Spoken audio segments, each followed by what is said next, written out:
Sudah ya. Ya, Dok. Nanti untuk masalah kontraknya akan disampaikan oleh Dokter Tohawi ya. Ya, akan disampaikan oleh Dokter Tohawi. Dokter Tohawi itu zaman mahasiswa dulu itu orangnya pendiam banget. Ini kurang satu ini. Nggak ada gambarnya Dokter Tohawi. Padahal Dokter Tohawi itu adalah KPS kalian ya. Kepala program studi Banyuwangi gitu ya. Beliau adalah orang anatomi. Pengantar anatomi veteriner itu dia itu yang menggawangi itu adalah Profesor Dokter RTS Tatang Santanu Adikara MS AKPP Akupunktur ya, dan dibantu oleh Dr. Rudi Sukamto Setiabudi, Dokter Hewan MSc. Beliaunya sudah pensiun, sudah purna, tapi masih tetap aktif ya, masih tetap aktif. Nah, ini minus Dokter Tohawi. Dokter Tohawi itu hampir sama dengan ini. Beliau ini adalah Dokter Harsono. Ya, Dokter Harsono. Kemudian ini adalah Dokter Hana. Ya, ini adalah Dokter Prof Tatang. Ya, ini Prof Tatang. Ini Prof Sarmanu. Prof Sarmanu mudah-mudahan kalian nanti masih bisa punya kesempatan untuk diajar oleh beliau. Karena insya Allah tahun depan beliau sudah pensiun. Nah, ini Dokter Benyamin. Dokter Benyamin itu sudah purna tapi masih tetap aktif membantu. Ya, ini adalah Dokter Gracia yang paling muda, ya paling muda. Ini saya sendiri, ya, dan ini adalah Dokter Rudi juga sudah purna. Di antara sekian banyak ini Dokter Rudi lah yang paling sepuh, ya, yang paling senior.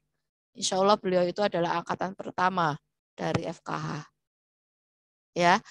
Dan kita ini adalah produk asisten dosen sejak masih mahasiswa, kecuali Dokter Gracia dan Dokter Hana, termasuk Dokter Tohawi, ya, termasuk Dokter Tohawi. Dokter Tohawi itu sebenarnya adalah murid kami, ya. Jadi kalian tuh mungkin cucu-cucu saya mungkin gitu ya. Jadi Dokter Tohawi itu adalah murid kami. Maaf. Nah, ini adalah asisten dosen yang ada di Surabaya.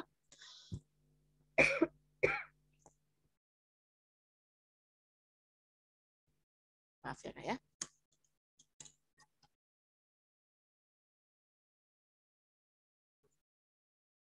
Tadi jam 7 saya sudah ngajar di Anvet 3 Banyuwangi.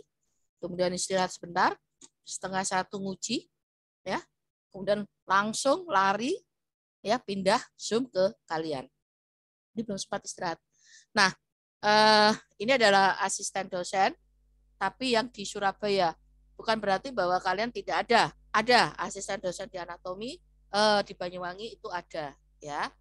Nah, salah satunya sekarang lagi meneliti masalah kelelawar. Jadi Banyuwangi itu saya sangat senang sekali ya membimbing teman-teman karena banyak sekali yang apa ya?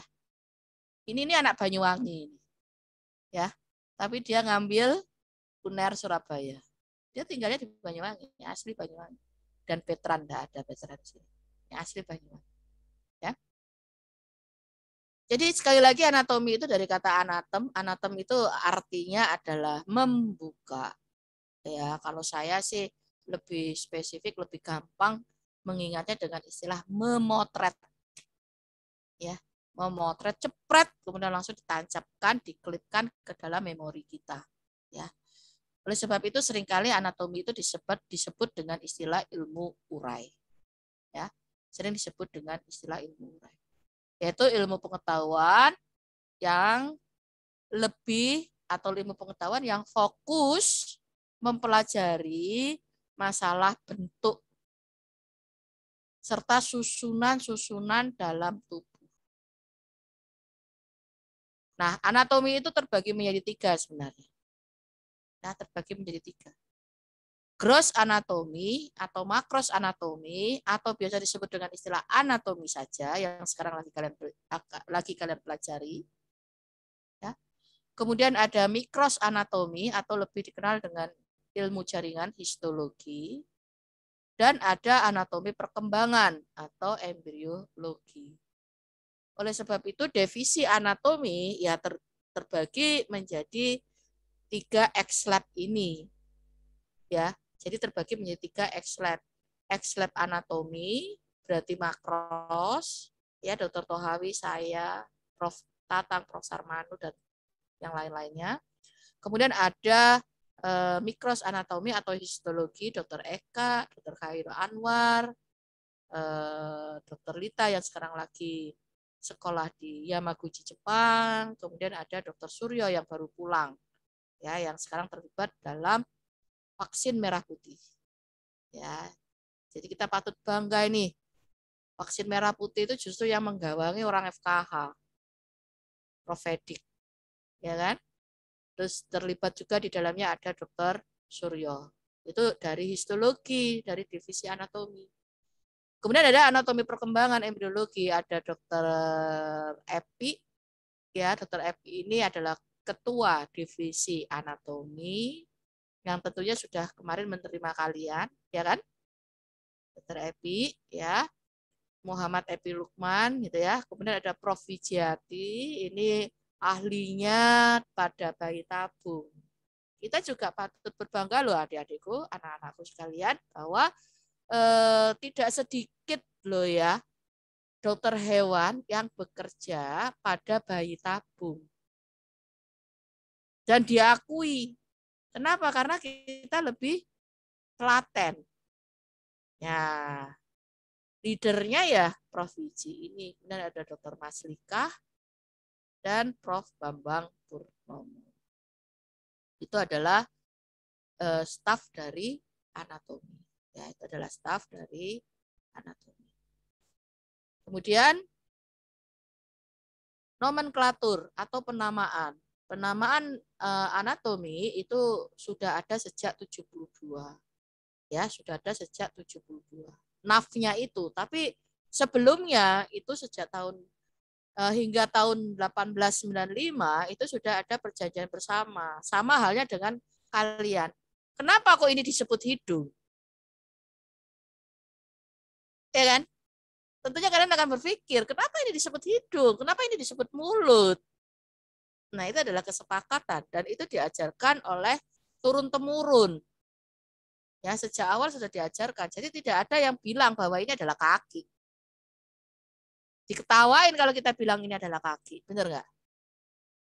Ya. Kita makan pakai mata. Diketawain kita. Ya, karena itu adalah suatu apa namanya?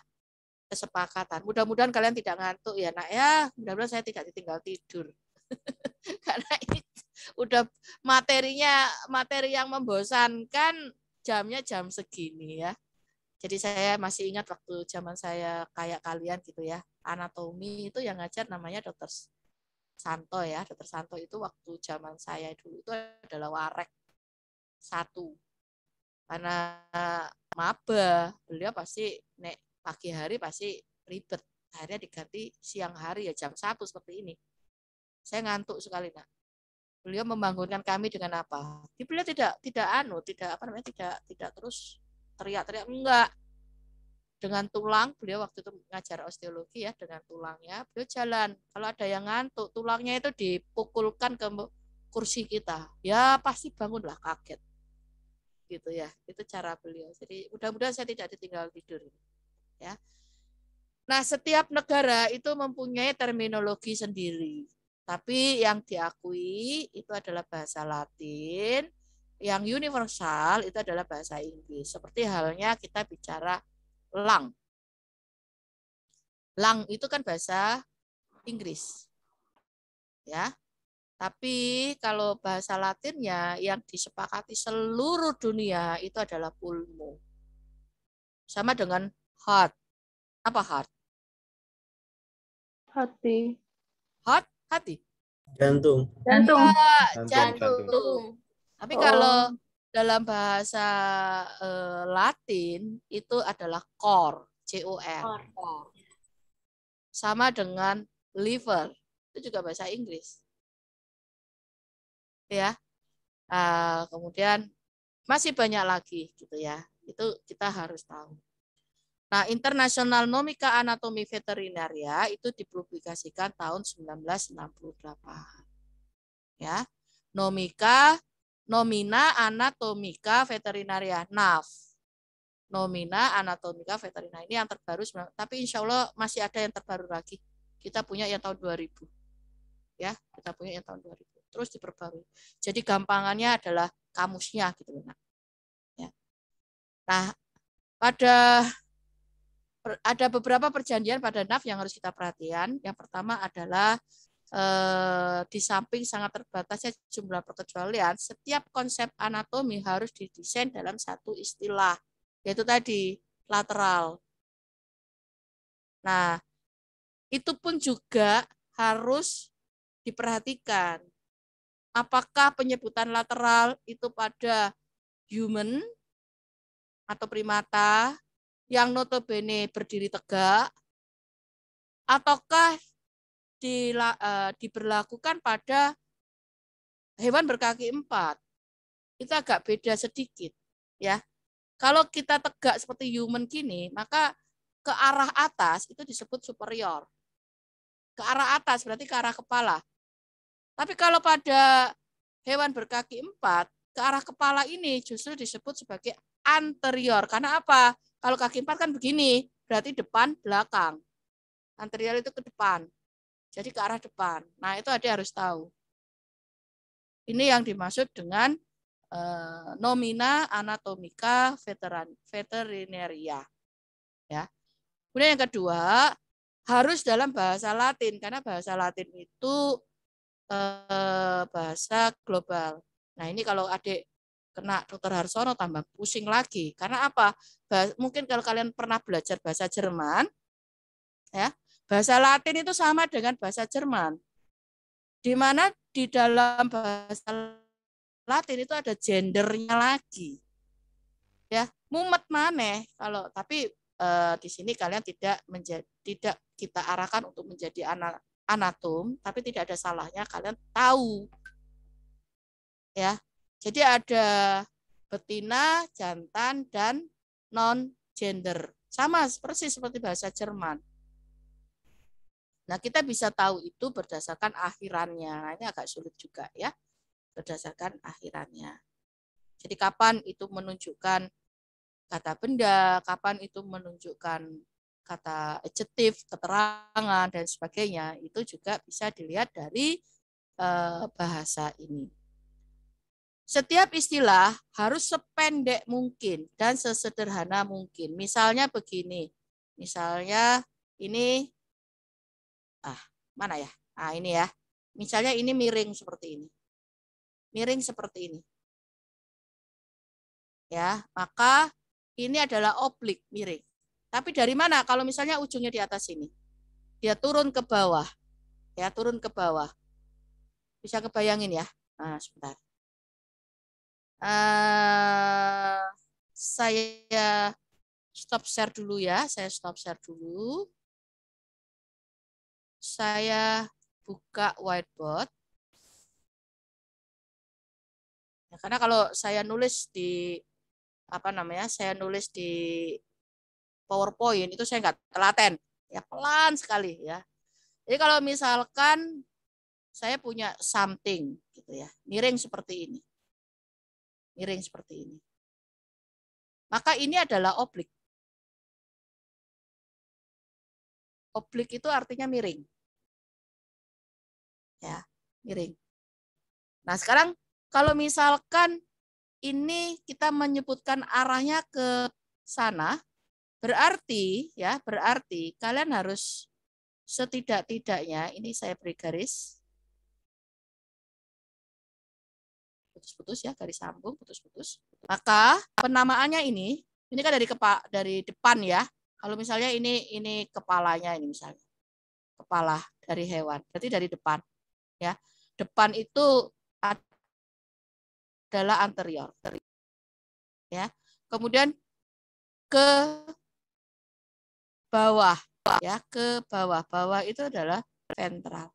Maka penamaannya kalau arahnya ke sana, maka dia disebut anteroventral. gitu. Ya. Jadi penamaan ini patut kalian tahu. Ya, patut kalian tahu. Itu yang dimaksud dengan harus sependek mungkin. Ya, sependek mungkin.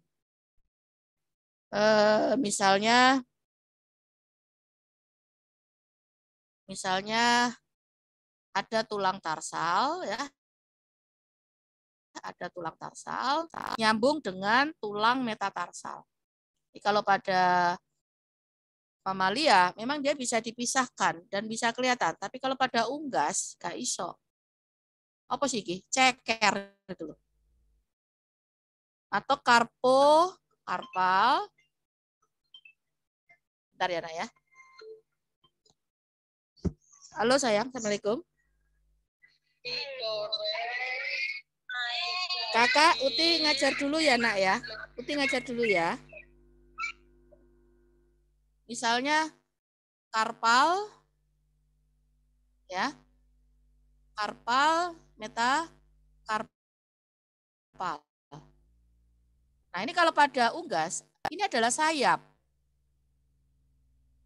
Maka penamaannya, karena ini dua bagian yang tidak bisa dipisahkan, sulit untuk dipisahkan, maka ini disebut dengan istilah karpo. Itu menunjukkan ada dua kata yang mempunyai satu makna. Karpo, meta, karpal. Gitu loh, Nak. Ya, itu. Oke, jadi saya kembali lagi ke PowerPoint tadi.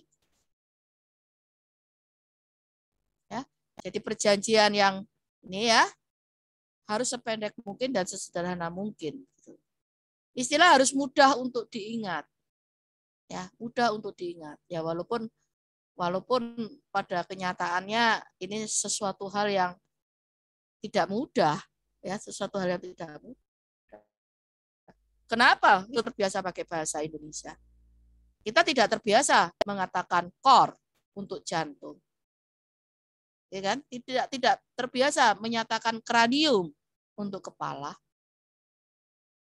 Tidak terbiasa mengatakan os untuk tulang. Kan jadi sulit di sini. Ya, dan harus mempunyai nilai 1, 2, 3. Edukatif dan memberikan detail secara baik, deskriptif. Contohnya di sini, mudah-mudahan saya bisa menulis dengan cepat.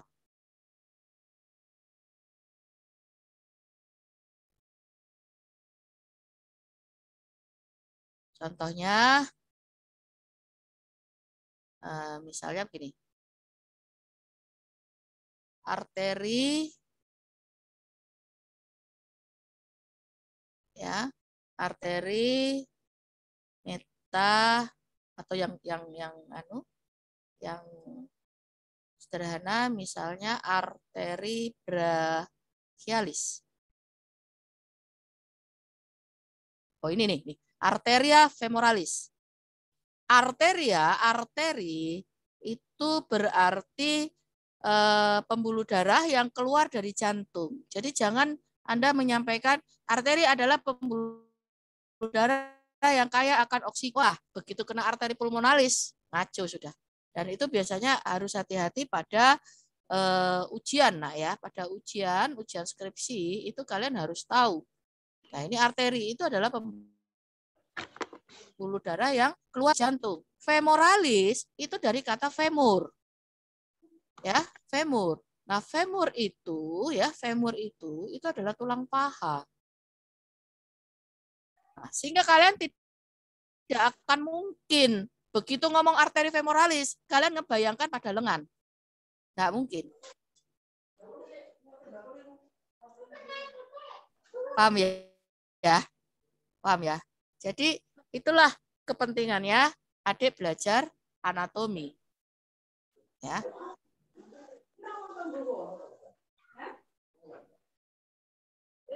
Woi, jadi enggak bisa. Woi. Kenapa jadi enggak bisa? Ah, sudah. Tapi ini harus dihapus ya. Sebentar.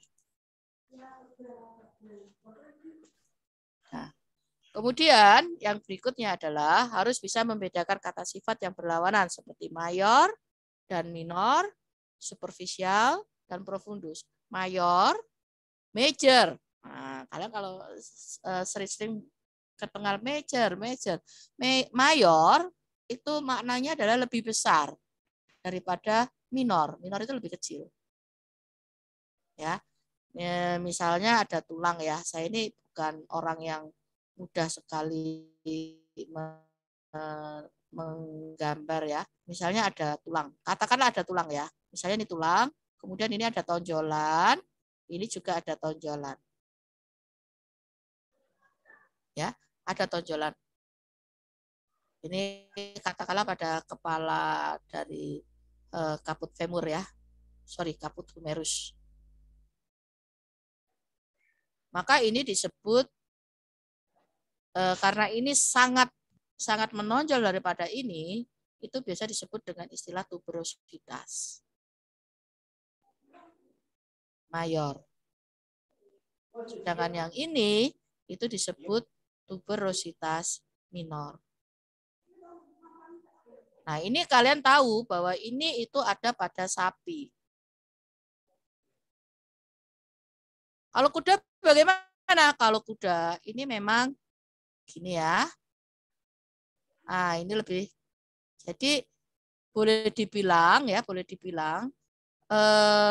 penonjolan ini itu tidak se ekstrim pada punyanya sapi. Maka ini penamaannya adalah tuberkulum. Tuberkulum mayor. Nah, yang ini tuberkulum minor. Gitu. Ya. Kemudian istilah yang diturunkan dari nama seseorang seharusnya tidak digunakan, tapi masih banyak digunakan ya. Seharusnya, kan di sini ada kata-kata seharusnya. Bukan berarti bahwa harus hilang sama sekali, tidak. Contohnya apa? Follicle de Graaff. Ya. Follicle de Graaff. Ini nama orang. Tapi masih tetap dipakai. Ya, masih tetap dipakai. Oke.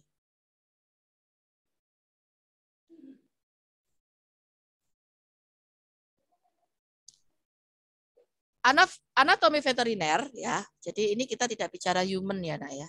Kita tidak bicara human. Dan lebih banyak kita berbicara berkaki 4. Gitu ya. Sebab kalau kita bicara primata, kita berbicara unggas nanti lain lagi. Ya. Jadi harus tahu kiblat-kiblat utamanya di mana. Ini lebih banyak kiblatnya adalah pada kuda, tapi nanti tetap ada pembelajaran itu ada ya pada unggas. Nah, itu nanti akan terbagi menjadi pendahuluan ya. Sekarang ini adalah pendahuluan. Selanjutnya adalah osteologi umum. Kemudian ada sindesmologi umum ya, sindesmologi atau artrologi. Osteologi itu dari kata os. Ya, dari kata os.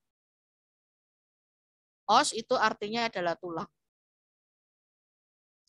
Sedangkan sindes logi ya, logi itu dari kata logus. Logus itu artinya ilmu. Ya, artinya adalah ilmu. Sedangkan sindesmologi ya atau artrologi itu sendi. Ilmu yang mempelajari masalah sendi. Miologi itu otot. Angiologi ini kurang ini. Angiologi ya, ini vaskularisasi. Vaskularisasi. Neurologi itu saraf. Dan splagnologi itu visceral. Visceral itu apa ya? Jeroan itu loh, Nak. Lambung, hati, limpa, usus, intestin, ginjal, ren, vesika velea, vesika urinaria, termasuk kor, ulmu, ya. Itu adalah splanknologi, ya.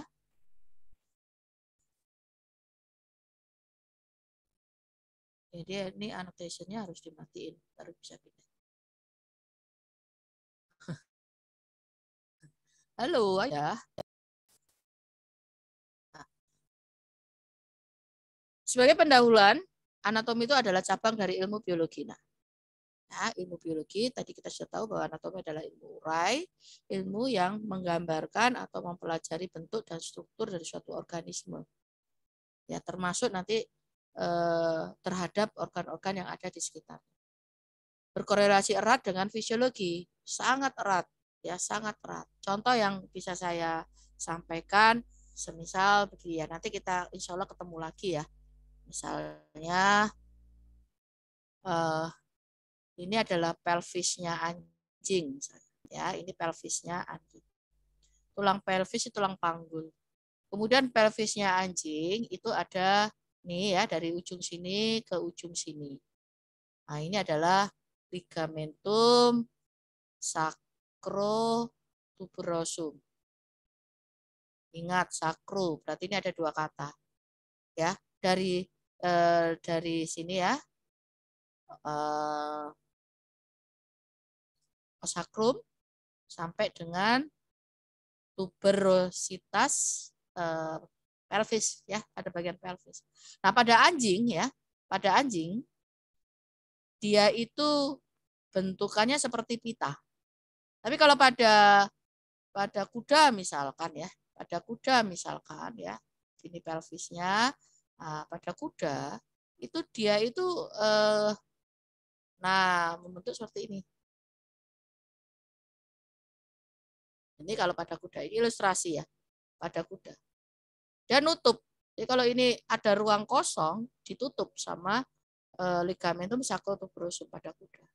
Tapi kalau pada anjing tidak. Logikanya, kalau kita lihat dari luar, ini tidak estetis, tidak cantik. Ya. Pantat, paha ya, paha itu kan harus meloheh gitu ya. Harus bagus gitu ya. Kalau orang Jawa bilang gemol gitu ya. Harus seksi gitu. Nah, kalau dia kosong seperti ini, kempong dia. Maka yang dilakukan adalah ini akan terisi dengan jaringan lemak.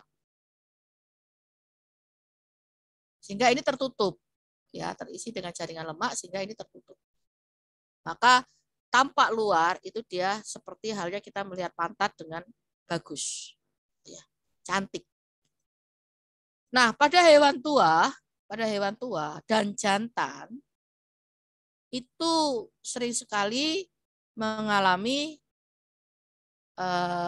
kebuntuan, ya, obstruksi pada saluran kemihnya, sehingga dia itu merejan, ya, merejan. Tahu merejan ya?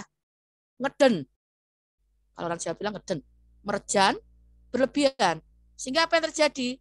Usus dan lain sebagainya yang ada di dalam sini tembus plus ke sana, keluar ke sana, ke sana. Nah, inilah yang dimaksud dengan prolapsus perianal. Jadi anal itu anus. Peri bagian tepi. Jadi dia tembus di sebelah. Jadi kalau ini anus gitu ya, dia ada benjolan di sini. Dan ini sangat bau. Kenapa? Karena dia ada glandula perianal. Nah, dari mana kita tahu? Anjing itu duduk, nak ya, duduk di lantai, kemudian dia jalan dengan posisi seperti itu, dengan bagian anusnya itu menghadap ke lantai, dia jalan sana. Tujuannya apa? Dia berusaha dalam benaknya dia mungkin, itu bagaimana caranya supaya benjolan ini kempes. Nah, itu adalah tanda-tanda prolapsus perianal. Itu yang dimaksud dengan harus dikaitkan dengan fisiologi. Ya, harus dikaitkan dengan fisiologi. Oke, sekarang kita lanjut. Nah, ini ya. Jadi ini adalah beberapa manfaat ilmu anatomi. Ini Prof. Tatang masih muda sekali. Ya, Prof. Tatang masih muda sekali.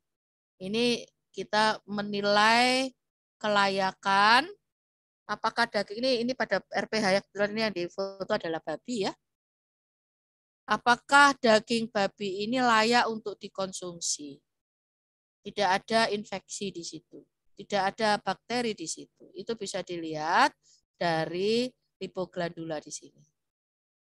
Kemudian ini melakukan aktivitas rektal, ya, ini ya. Jadi kita memasukkan tangan kita ke rektum, ya, dari anus kemudian ke rektum dengan tujuan adalah kita mendapatkan atau kita bisa mendeteksi kesehatan reproduksi. Ya. Nah, ini adik-adikku sekalian, kalau di daerah ya, kalau kalian berhasil untuk mendeteksi kapan sapi ini birahi dan sukses, kemudian dilakukan inseminasi buatan dan juga berhasil, wah kalian sampai nolak-nolak rezeki nak. Dan di daerah sebagai inseminator itu bisa jadi income-nya ngalang-ngalai ASN. Mungkin ngalang-ngalai profesor mungkin income-nya. Kenapa? Ingat masyarakat desa di Indonesia itu kalau ada yang positif satu aja, wah harumnya kemana-mana, bener nggak? Istilahnya getok tular kalau pada bahasa. Harumnya kemana-mana, menjadi kalau sekarang istilahnya apa? Viral, gitu kan? Pasti ada yang memviralkan. Oh itu loh, sama Mas itu loh, misalnya sama Mas Aldi, Gus Nizar misalkan. Nek sapimu bermasalah, gak bunting-bunting, panggil aja Mas Aldi Gus Nizar. Insya Allah dia akan bunting dan langsung produksi susunya banyak lagi. Nah itu yang terjadi di daerah ya, di desa-desa, tidak hanya di Jawa, tapi juga di Madura, di Bali, di mana-mana. Seperti itu keadaannya. Ya. Nah, ini dengan satu alat ya dimasukkan ke dalam anus dari kambing. Di situ kita bisa melihat ya, kita bisa melihat ovarium. Sorry, ini ya betul, ini ovarium. Apakah dia dalam keadaan birahi atau tidak? Gitu. Jadi bukan sulapan, simsalabim. Wah, makanya tidak salah ya kalau ada orang yang bilang bahwa dokter hewan itu lebih pinter daripada dokter umum, itu gak salah. Ayo coba kalian kalau nerima pasien, apakah pasien kalian tanya, hei anjing, kenapa dirimu? Apa bertanya seperti itu kan ya enggak, ya kan? Enggak. Yang kalian tanya ini adalah klien Anda, dalam hal ini pemilik. Misalnya Bruno namanya. Bruno, kenapa kamu kok muntah-muntah Bruno? Kan enggak gitu. Tapi kan kenapa ini si Bruno Mbak? Kenapa Bruno Bu? Kenapa Bruno Mas? Kan gitu. Makanya enggak salah kalau dikatakan bahwa dokter hewan itu lebih pintar daripada manusia. Ya, tingkat apa ya? Interaksi dengan pasien itu memang patut diperhitungkan. Kemudian ini kalau kita perhatikan ini hubungannya dengan fisiologi ya. Rumput lapangan, jerami. Kadang dikasih padi, kadang dikasih jagung, kadang dikasih sorghum, gandum ya. Kemudian ini adalah molasis. Molasis itu tetes tebu. Masuk di sini. Ya, masuk. Kemudian di sini lihat ini. Loh, diolah seperti sedemikian rupa diolah di dalam tubuh sapi ini, kemudian dia akan menjadi susu. Ini kalau kalian nanti skripsimu itu berkaitan dengan susu, bisa jadi ini ditanyain, nak. Kok bisa dari makanan di sini nyampe ke susu? Kok bisa makanan yang berupa rumput itu menjadi air susu? Atau jadi daging di sini? Ya, itu kepentingan dari ilmu anatomi. Ya, biasanya disebut dengan anatomi fisiologis. Ya, anatomi fisiologis. Sekali lagi anatomi adalah ilmu urai. Ya, jadi kalau berdasarkan dari pengamatannya itu dia bisa dibedakan menjadi mikroskopis. Nah, ini makroskopis ini ya, ini makroskopis ini makroskopis. Kemudian ada mikroskopis, fisiologi dan perbandingan, perkembangan, ya, anatomi perkembangan. Kemudian kalau dilihat dari objeknya itu ada kinotomi, kinotomi itu pada kuda, canine, kinotomi itu anjing, hipotomi itu pada kuda, kemudian ada anatomi unggas, ya, macam-macam dan lain-lain, gitu ya, ada anatomi unggas dan lain-lain. Kemudian ada anatomi perbandingan, komparatif anatomi, gitu ya. Ini nanti terkait dengan evolusi, ya, terkait dengan evolusi. Kemudian ada anatomi sistemik. Anatomi sistemik itu satu fokus, ya, satu fokus atau satu pembicaraan. Saya kok sampai ngiler, Tona. Bentar.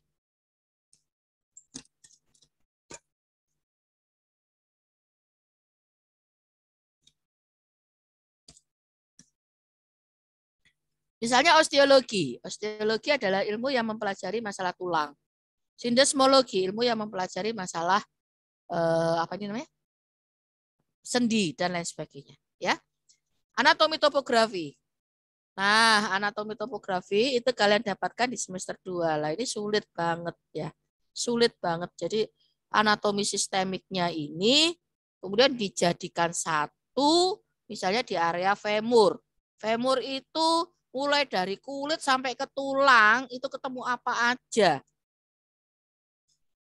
Zaman saya kuliah itu saya sempat anatomi dalam bentuk ujiannya dalam bentuk esai, nah sempat. Nah, soalnya begini, apabila seekor sapi terpanah dan panahnya menancap pada sepertiga proksimal regiofemur, maka dari kulit ke tulang akan melewati apa saja. Nah,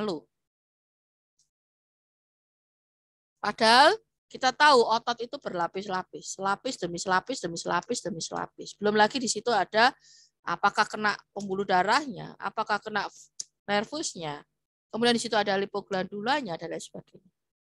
Seperti itu. Tapi sekarang kalian pilihan ganda, makanya insya Allah dengan ikro itu kalian masih bisa kuasai. Ya. Kemudian anatomi terapan itu nanti di klinik. Misalnya ya, misalnya kajian anatomi fisiologi pada kasus patah tulang kering kuda. Patah tulang kering berarti tibia itu. Pada kuda. Apa aja itu yang harus kalian perhatikan? Kok tahu di situ? Pertama dilihat gejalanya. Kemudian dilihat titik orientasinya. Setelah itu di ronsen. Ada hasilnya.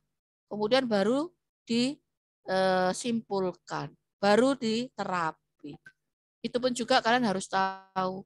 Healingnya, penyembuhannya bagaimana, dan lain sebagainya. Itu anatomi terapan. Ya, itu ada pada anatomi terapan. Nah, biologi itu adalah bagian dari ilmu alam. Nah, ilmu alam, ya. Kemudian macam-macam di situ ada fisiologi, biokimia, biofisika, ada morfologi, ilmu yang mempelajari tentang bentuk. Nah, insya Allah ini yang saya pelajari sekarang, ya, yang saya fokus di sini morfologi. Jadi kalau kalian punya cita-cita, punya hobi fotografi, kemudian suka bola, suka dengan wild animal, ayo kita kerjasama di sini. Ya, nah, jadi anatomi adalah bagian dari ilmu morfologi. Anatomi sendiri itu ada antropotomi, jadi ilmu yang mempelajari manusia. Pitotomi, ilmu yang mempelajari masalah tumbuhan. Zootomi, nah ya ini zootomi. Anatomi veteriner yang sekarang menjadi fokus Anda. Oh ya, kira-kira Ya, kalian kan udah pernah ketemu ya. Artinya lewat daring, masih lewat daring ya.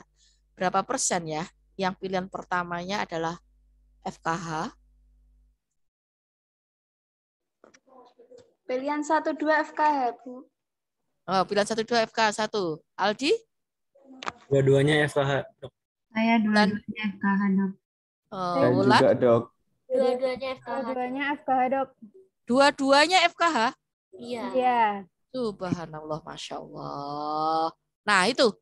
Berarti Anda memang fokus ya, pingin ke kedokteran hewan. Jadi dua-duanya FKH luar biasa. Berarti kalau dua-duanya FKH berarti satu Surabaya, satu Banyuwangi gitu kah? Iya, Dok. Oke, Bu. Ya, dok. Tapi ternyata podo ae gitu kan. Dosen-dosen Surabaya juga menjadi panutan untuk dosen-dosen di Banyuwangi gitu ya. Bahkan menurut saya Banyuwangi, tapi please ya nak ya, please ojo sombong ya. Kalau saya ngomong seperti ini kalian jangan sombong ya. Teman-teman di Banyuwangi, mahasiswa-mahasiswa di Banyuwangi itu jauh lebih kreatif daripada teman-teman di Surabaya. Pertama, kalian jumlahnya sedikit kan? Sehingga dosen-dosen muda yang ada di Banyuwangi, yang digawangi oleh dosen-dosen senior, itu lebih intak. Ya kan, lebih concern kepada kalian. Sementara di Surabaya, 5 kelas reguler plus 1 kelas internasional. Ya apa caranya iso kenal satu-satu? Maka bersyukurlah kalian di Banyuwangi. Pada akhirnya nanti tidak ada perbedaan antara Banyuwangi dengan Surabaya. Bersyukurlah kalian. Ya, memang posisinya Adoe gitu kan. Di sisi timur, wilayah timur, Jawa Timur.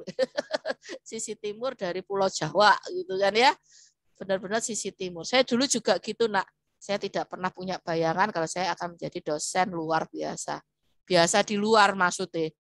Tapi dosen terbang, bolak-balik terbang, nang di Banyuwangi, gitu ya.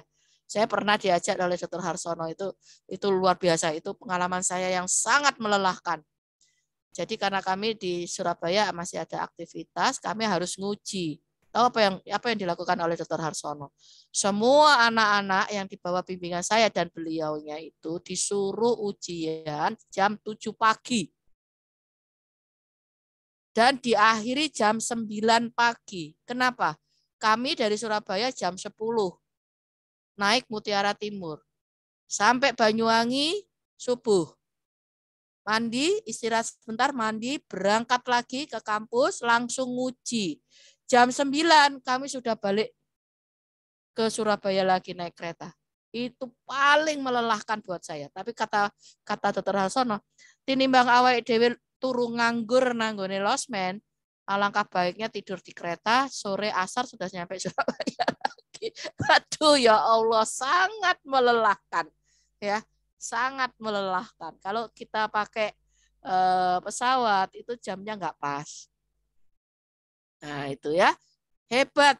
Wah hebat, mudah-mudahan kalian semua sukses 52 ini. Dan satu lagi ya, untuk anatomi, karena saya memang PJMK dari anatomi dan biasanya saya yang akan PJMK Anatomi Banyuwangi untuk semester 1, 2, dan 3.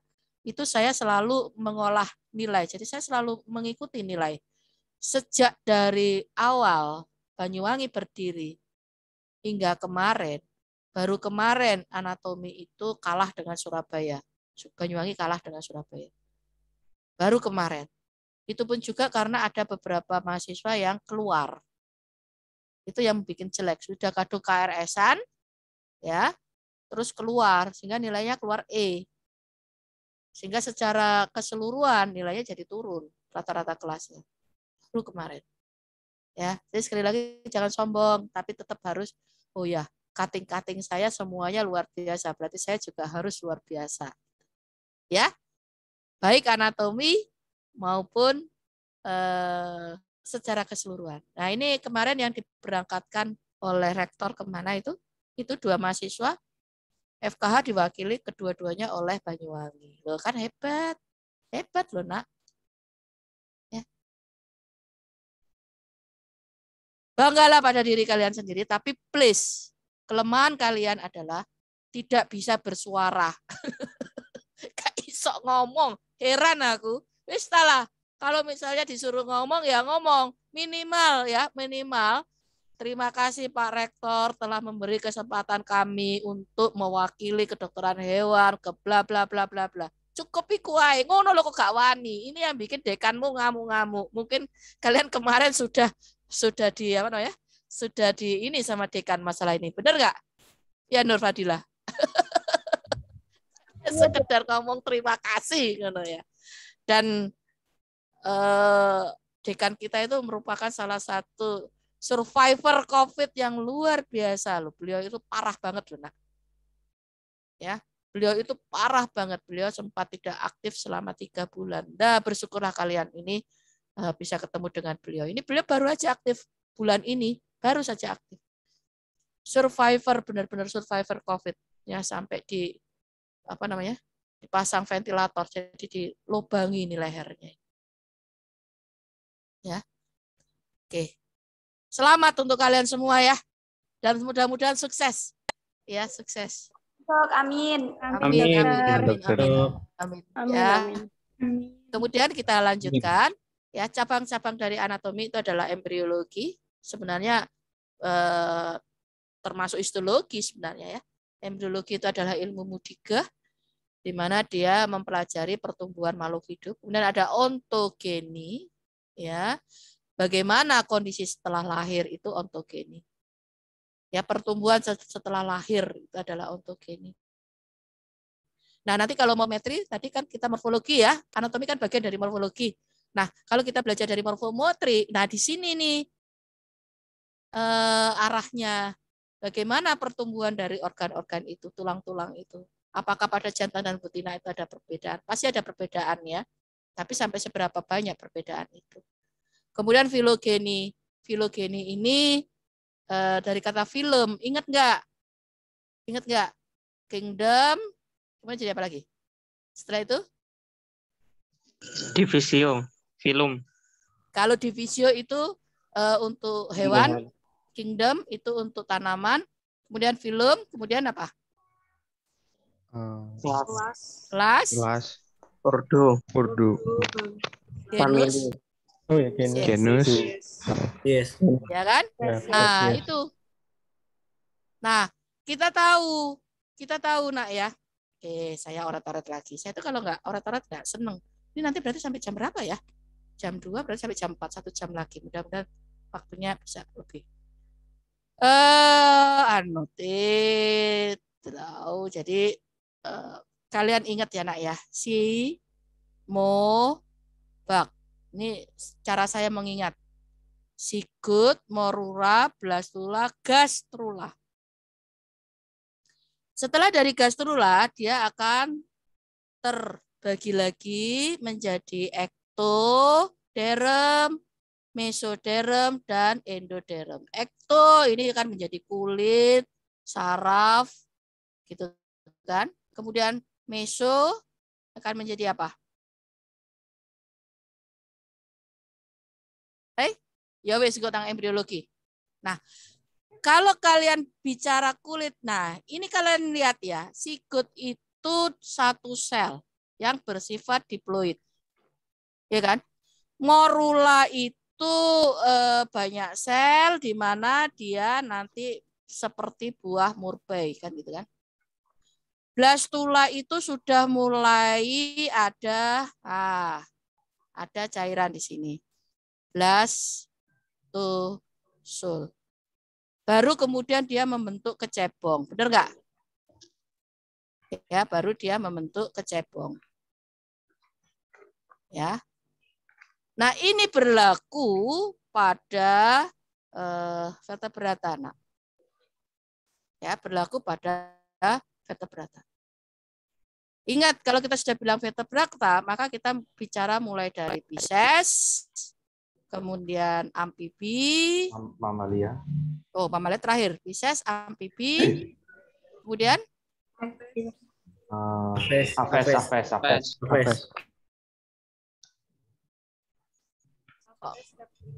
Tadi kurang ya?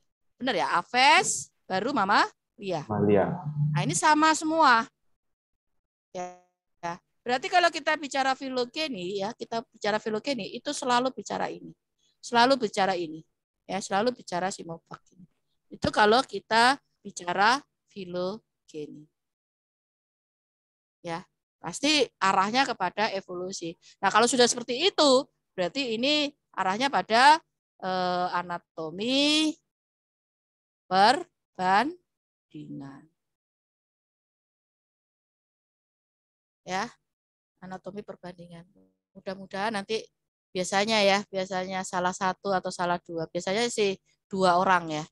Di antara kalian itu dosen pembimbingnya saya. Saya selalu bilang silakan. Tapi biasanya kalau saya dosen pembimbingnya, saya selalu mengarahkan ke anatomi, terutama ke morfometri karena masih banyak sekali ya yang masih tanda tanya besar untuk terkait dengan morfometri. Jadi kita mematahkan bahwa anatomi adalah ilmu yang tidak berkembang, itu kita patahkan.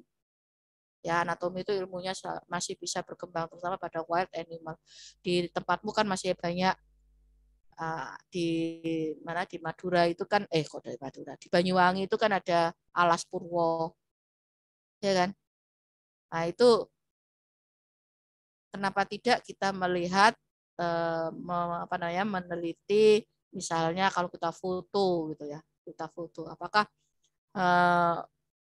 dengan foto itu kita bisa memperkirakan oh ini sekian, oh ini sekian, oh ini sekian. Kenapa nanti arahnya pada populasi. Nah, ini yang dilakukan oleh asdos kalian ini kelelawar. Kenapa? Kelelawar itu selalu dijadikan tertuduh sebagai pembawa ya termasuk COVID ini. Nah, terus kita meneliti anatomi ya, morfometri dari yang terkait dengan imunitas, organ-organ imunitas. 2 tahun yang lalu ada yang tertarik pada lovebird.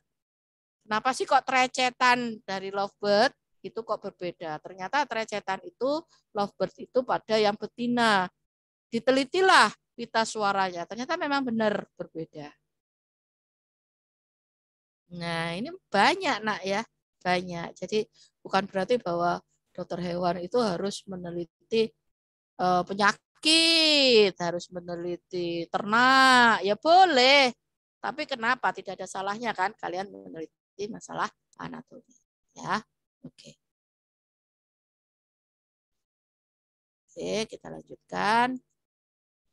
Nah, perkembangan dan pertumbuhan makhluk hidup itu sama dengan yang tadi ya, sudah saya jelaskan di sini ya, sama dengan yang tadi, berawal dari Simovac. Simovac itu embriologinya. Bila mana disebut fetus, janin. Bila mana disebut bayi. Jadi kalau masih sampai dengan gastrula, belum terbentuk, belum terdiferensiasi menjadi organ, itu masih disebut fetus, janin. Tapi kalau sudah dia kelihatan jelas ya, diferensiasi tadi, maka dia lebih cenderung disebut dengan bayi. Ya, ini sama dengan yang tadi. Nah, filogeni adalah ilmu yang mempelajari di antara grup, gitu ya, di antara grup. Nah, itu evolusinya ya. Organisme sebagai objek pembelajaran di sini. Seperti tadi antropotomi berarti human, kinotomi berarti canine, anjing, hipotomi kuda, ya. Kuda dan kawan-kawan ya, zebra, keledai. Ya, saya itu kalau sudah ngomong keledai harus hati-hati. Jangan sampai keliru dengan kedelai. Ya, jangan sampai keliru kedelai. Anatomi komparasi atau anatomi perbandingan. Ya, perbedaan-perbedaan dari semua struktur tubuh hewan. Gitu ya. Cara pendekatan itu bisa anatomi sistematik tadi sudah ya, osteologi, sindesmologi dan lain sebagainya. Anatomi topografi, jadi pada satu area tertentu itu apa yang harus kita perhatikan ya. Kemudian anatomi guna laksana. Anatomi guna laksana itu manajemen ya. Itu juga patut diperhatikan, lebih mengarah pada pertumbuhan ya. Kemudian istilah-istilah Latin yang patut kalian tahu. Kalau kita membicarakan bagian tubuh, itu ada dorsal, ventral, cranial, caudal, anal. Kalau kita bicara dorsal, ya sekali lagi ingat ya nak ya, kita berkaki 4 gitu ya. Wes gampangannya gini, saya nggak pinter gambar, tapi setidak-tidaknya kalian tahu berkaki 4 gitu, ya. Jadi kalau dorsal itu dari kata punggung, dorsum, punggung. Nah, ini punggungnya di sini. Berarti kalau kita mengatakan dorsal, berarti arahnya ke atas. Sedangkan ventral dari kata venter, venter itu adalah perut, berarti dia ke bawah. Kranial dari kata kranium, kranium itu kepala, berarti dia ke arah depan. Atau biasa disebut juga anterior. Caudal, cauda itu ekor, berarti dia ke arah belakang. Anal itu adalah anus, berarti di sekitaran anal. Kita harus tahu. Ya, jadi itulah makanya tidak akan sulit nak, tidak akan sulit kalau kalian memahami. Ya, jadikan ini sebagai potret.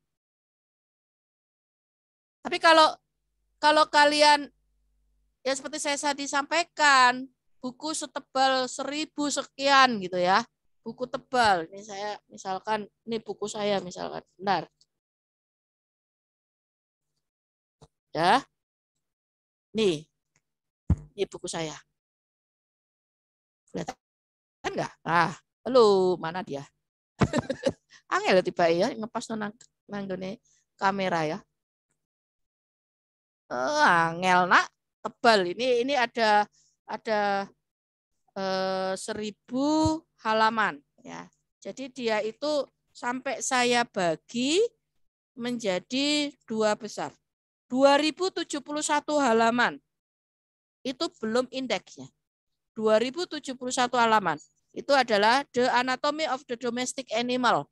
Punyanya Sisson and Grossman. Oh iya, mumpung saya ngomong masalah Sisson and Grossman, tolong kalian secara berkala, secara periodik, itu buka atlas, ya, atlas anatomi of domestic animal. Punyanya Popescu. Kalau kalian nemu ini ya dan free, cepat di-download. Disimpan di filing yang baik. Karena Popescu ini berbayar, tetapi dia secara berkala itu free. Nah, daripada kalian mencari ya itulah maaf ya ngajari yang jelek tapi ya demi kepentingan kita bersama ya. Makanya kalau kalian punya kesempatan ke luar negeri, kayak saya punya kesempatan ke luar negeri, saya kalau udah masuk orang Indonesia, mahasiswa Indonesia, kalau sudah masuk ke perpustakaan itu mesti dicurigai. Mengapa? Kita ini paling seneng fotokopi. Ya, kita paling seneng fotokopi. Kalau perlu di sana bebas kan ya, internetnya bebas banget, kita ambil e-booknya. Nah kalau kalian punya kesempatan seperti itu nak, secara berkala tolong, karena anatomi veteriner itu sangat langka dibandingkan human. Human tuh waduh enak banget. Ya, mumpung ini semuanya daring ya, kalian ada kesempatan punya wifi di rumah, apalagi manfaatkan untuk yang baik-baik gitu ya.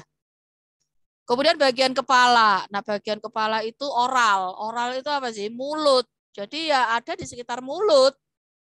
Lawannya aboral. Jadi kalau misalnya ini kepala gitu ya, misalnya ini kepala gitu ya. Ini adalah mulutnya. Berarti yang ke arah depan itu kita sebut dengan oral. Tapi kalau yang di tengkuk sini itu kan berarti berlawanan. Berlawanan, maka kita menyebutnya aboral.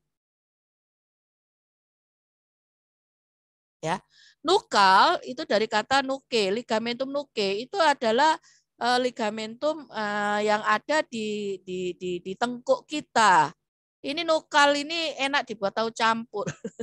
yang kenyal-kenyal berwarna keputih-putihan ya. Kalau kalian suka kuliner tahu campur, itu nukal, nak. Ya, itu nukal itu. Kemudian apikal apex ya. Misalnya gini, ini bola mata kita ya. Ini bola mata. Ya, biasanya digambarkan seperti ini ya. Ini bola mata. Kemudian ini adalah periorbita. Periorbita. Jadi periorbita itu adalah selaput yang membungkus bagian belakang dari bola mata.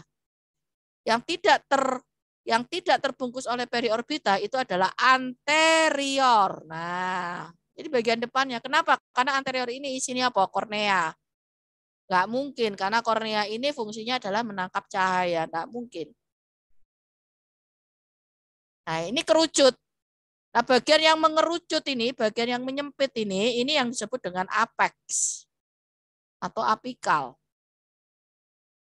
Sedangkan ini ya, ini adalah basis. Nah, itu harus tahu. Ya, harus tahu. Kemudian ekstremitas. Ekstremitas itu apa sih? Anggota gerak, nak. Ya, jadi kalau kita gambarkan misalnya ini ekstremitas ya. Ini ekstremitas misalkan, anggota gerak. Maka kalau kita menyebut proksimal itu berarti ke arah atas. Ya, jadi kalau misalnya ini adalah tulang humerus misalkan, dia long bone ya, tulang panjang. Dia terbagi menjadi 3 bagian. Ujung proksimal, ya, ujung distal dan bagian median. N. Sebab nanti ada medial lagi. Ya, maka ujung proksimal ini biasa disebut ya dari tulang panjang ini disebut dengan istilah ekstremitas proksimal. Nah, nanti pada osteologi insya Allah kalian akan ketemu saya lagi, nanti kita ketemu ini lagi. Ya. Kemudian ada bagian distal.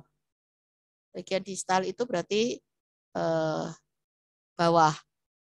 Ya, kalau proksimal atas, distal bawah.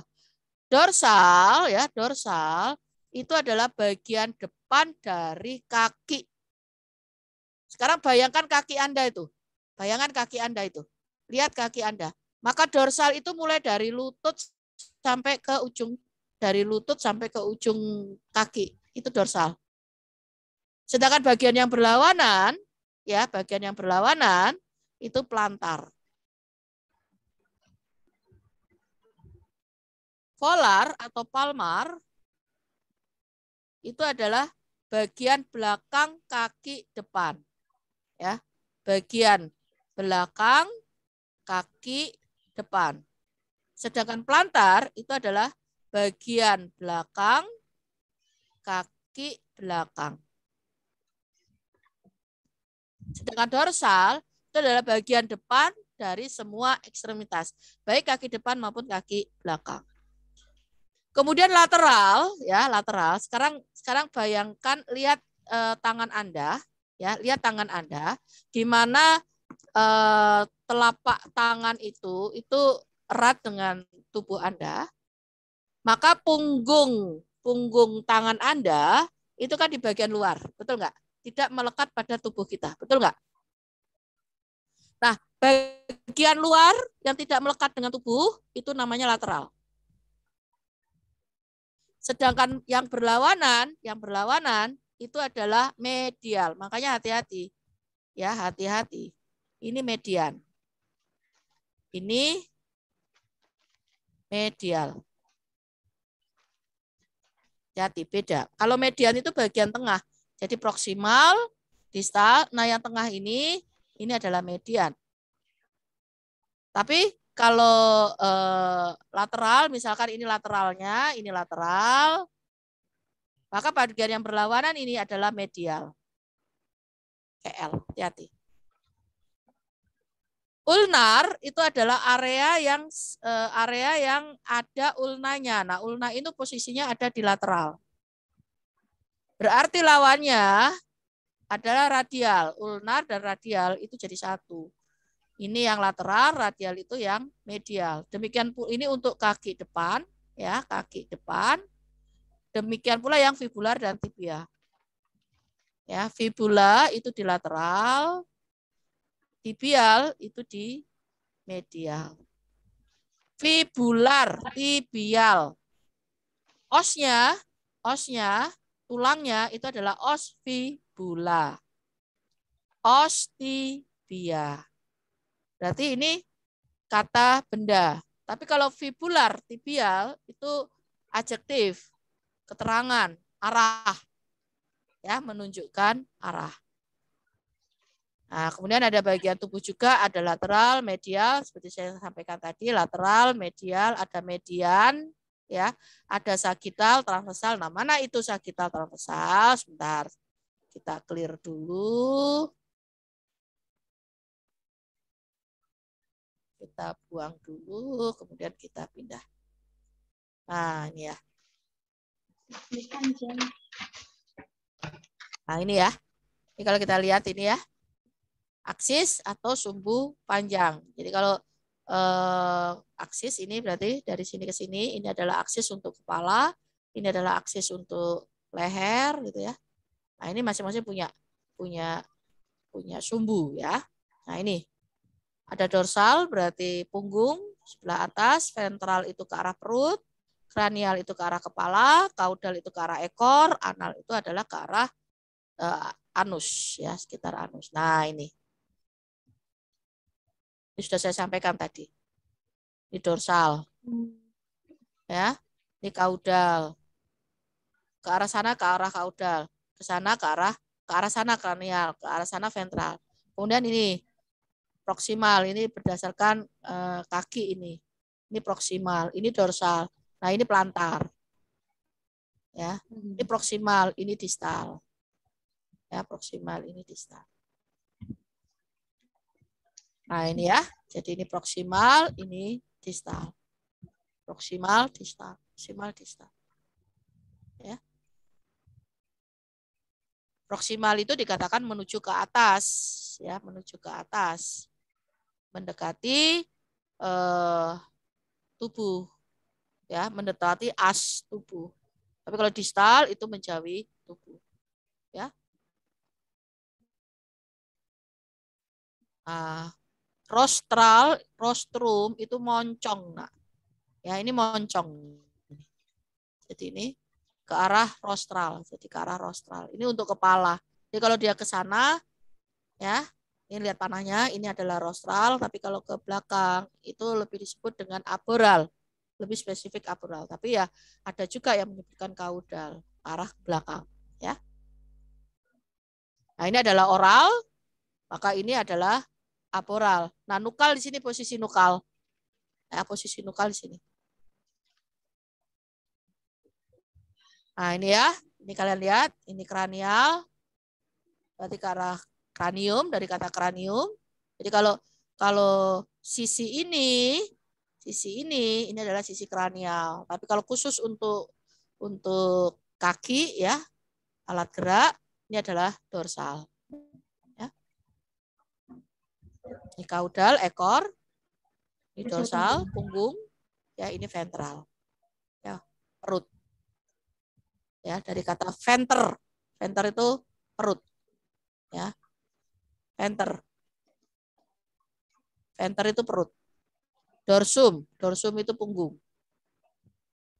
Ya. Kranium itu kepala. Kranium itu kepala.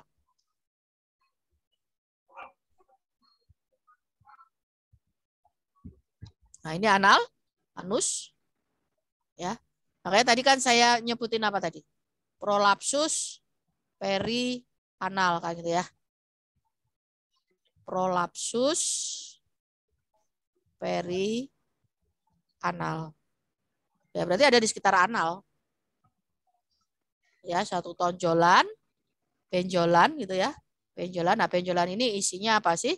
Isinya ada usus, ada vesika, urina, ria. Ya, ada pada jantan, tidak pada betina. Kenapa tidak pada betina? Karena pada betina itu bagian yang tadi tadi yang kosong tadi itu ya di bawah di bagian venter dari ligamentum sacrotuberosum tadi yang terisi dengan jaringan lemak. Di bagian profundanya itu ada rahim, uterus. Sehingga dia tidak terdorong keluar. Tapi kalau pada jantan itu kosong, akibatnya merejan dia terdorong keluar. Jadilah prolapsus perianal. Gitu nak. Jadi adik harus tahu nanti kalau di klinik pun adik nggak bisa terus semata-mata gitu, nggak bisa ya, tetap harus adik pelajari dengan baik ya. Nah ini median ya. Ini ada median membagi tepat tubuh menjadi bagian kanan dan kiri ya, kanan dan kiri. Ya, median kanan dan kiri. Sedangkan sagital membagi pada 2 titik tertentu yang sejajar. Itu sagital. Ya. Horizontal, ya tahu horizontal ya. XY, kemudian ada koronal. Nah, ini kalau pada kepala ya, kalau ke arah depan, ya ke arah depan ini berarti oral. Ya. Ke arah depan oral, tapi kalau menjauhi dari mulut, ya oral itu dari kata oris itu adalah mulut, itu dia aporal. Kemudian apikal, kalau di sini itu tidak kelihatan ya, tapi apikal itu ke atas. Nukal, di sini adalah nukal, ini superior di atas, ini superior, inferior di bawah, anterior ke depan, posterior ke belakang. Ya. Superior inferior itu sering sekali digunakan misalnya pada primata, karena primata sama dengan human tegak, ya kan? Tuh ya. Nah ini ya, pada anggota gerak kranial, kaudal atau biasa disebut dengan istilah dorsal, ya, volar atau palmar. Ini volar atau palmar, ya. Ini adalah plantar, ya. Ini adalah plantar. Ulna ini di luar sini, radial di sebagian medialnya, gitu ya. Ini kranial, kaudal, rostal, kaudal. Ya. Aduktor, abduktor. Nah ini kalau saya mengingat istilah ini sederhana nak. Ya kalau saya mengingat istilah ini saya menggunakan huruf ini D dan B. Nah kalau sudah seperti ini yang diingat satu aja. Saya biasanya ini dekat. Jadi kalau aduktor itu menarik kembali, memposisikan kembali mendekati suhu tubuh. Lawannya adalah abduktor. Ya, jadi kalau abduktor itu menjauhi. Menjauhi. Oke. Nah ini ya nanti bisa dibaca. Nah gimana caranya ini kita bisa ingat kalau kalian sistem kebut semalam wis angel gitu kan, tapi dengan ikro insya Allah kalian akan lebih mudah ya, kalian akan lebih mudah. Nah ini ya, ini pada human ini ya, ini pada human ini. Kemudian superficial itu permukaan paling luar. Permukaan paling luar itu superficial. Jadi kulit itu superficial. Ya. Tapi di bagian dalamnya itu namanya profundus. Ya.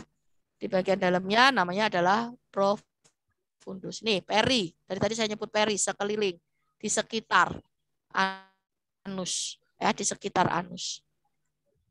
Oke. Sama ini ya, tadi ada mayor, minor gitu ya. Nggak mungkin kalian menghafalkan ini. Padahal ini nanti ujiannya Yosiki yang keluar. Makanya mulai dari sekarang, ikro ya. Dibaca, dan dibaca. Jadi kalau misalkan adik nggak pakai buku, tapi adik menggunakan kertas, ditempelkan, ingat, di mana yang intinya adalah terbaca. Intinya adalah terbaca. Ya, kalau kalian tidak mulai dari sekarang, pas ujian setengah mati. Apalagi nanti minggu depan sudah lain lagi materinya. Osteologi umum. Ya, sudah osteologi umum. Kita bicara osa longa, osa plana, dan sebagainya. Osa brevia, osa irregular, dan sebagainya. Nah, ini plana median, jadi tengah-tengah persis. Ya, tengah-tengah persis. Nah, nanti kalau sejajar dengan bidang ini, itu sagital. Ya, sejajar itu sagital. Nah, ini ya, sejajar. sejajar ini dari dalam, sejajar keluar, sejajar. Ini namanya sagital. Ya. Orientasi arah dexter kanan, sinister kiri. Ya, kalau caranya mengingat sederhananya, ya, yang sederhana itu pakai ini aja.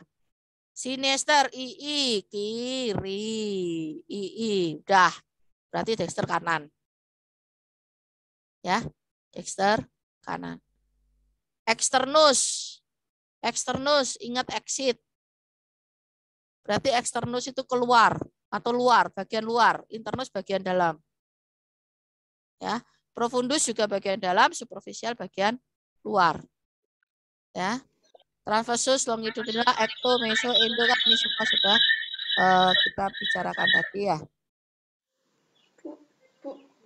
Yap, ada yang mau tanya? Enggak?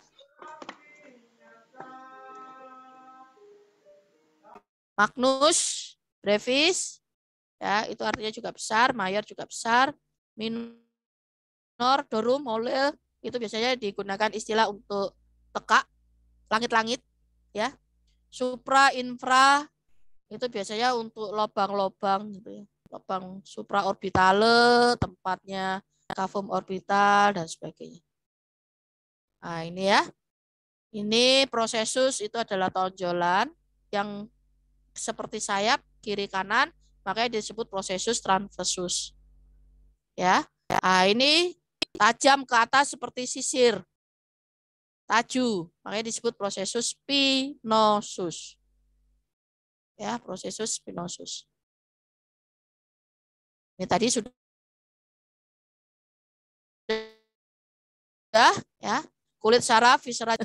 Maksud saya silakan mencari. Ternyata di sini sudah dijawab. Nah, caranya mengingat, Nak ya. Caranya mengingat, ingat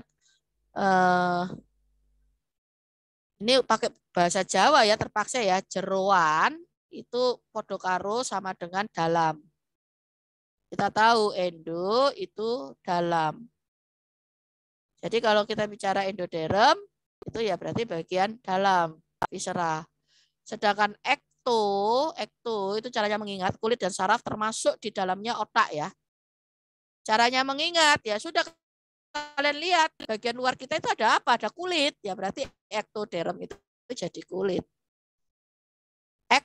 Ingat ekto. Mesoderm itu yang tengah, otot dan tulang terutama.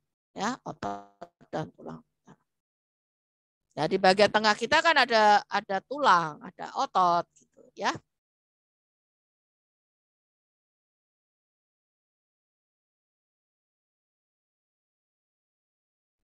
Nah, sekarang fungsi skeleton. Skeleton itu adalah tulang ya.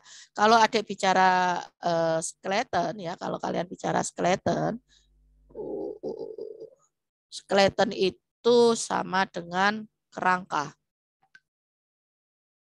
Kalau kerangka itu adalah rangkaian tulang. Ya. Rangkaian tulang. Ya. Rangkaian tulang. Nah, di situ kita tahu bahwa kerangka kita fungsinya adalah untuk mensupport tubuh. Kemudian memberi bentuk tubuh. Melindungi jaringan atau organ yang lunak dan lemah. Jelas ini viscera. Ya. Alat gerak pasif. Kenapa alat gerak pasif? Karena di sini tempat melekatnya otot.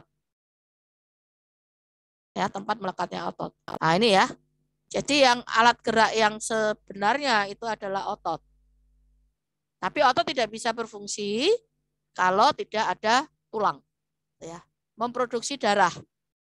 Memproduksi darah. Oh ya, adik nanti kalau ujian skripsi atau apa, kalau adik ngomong darah, ya, kalau kalian ngomong darah, please hati-hati. Kita ngomong darah, darah itu terbagi menjadi dua, nah, ya, sel-sel darah, ya, dan plasma darah. Hati-hati. Nah, sel-sel darah kan terbagi tiga. Ada eritrosit, ada leukosit, dan ada trombosit, keping darah. Sementara plasma darah itu ada protein-protein yang terkait di dalamnya. Ya. Dan di dalam tulang itu ada kalsium dan fosfor. Makanya kita itu sebaiknya pada masa pertumbuhan itu tetap harus banyak mengkonsumsi kalsium. Ya, banyak mengkonsumsi kalsium.